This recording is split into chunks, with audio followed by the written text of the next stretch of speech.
আমরা এখন আছি পেহেলগাম। এটা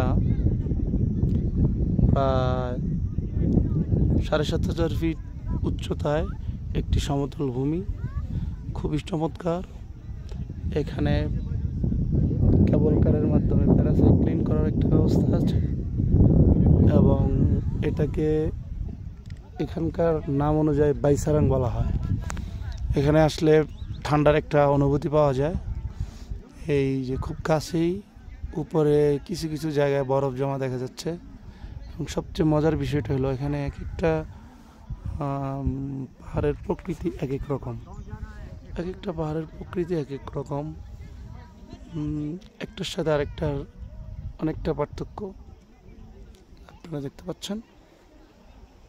এ হলো পাহাড়ের ভিউ।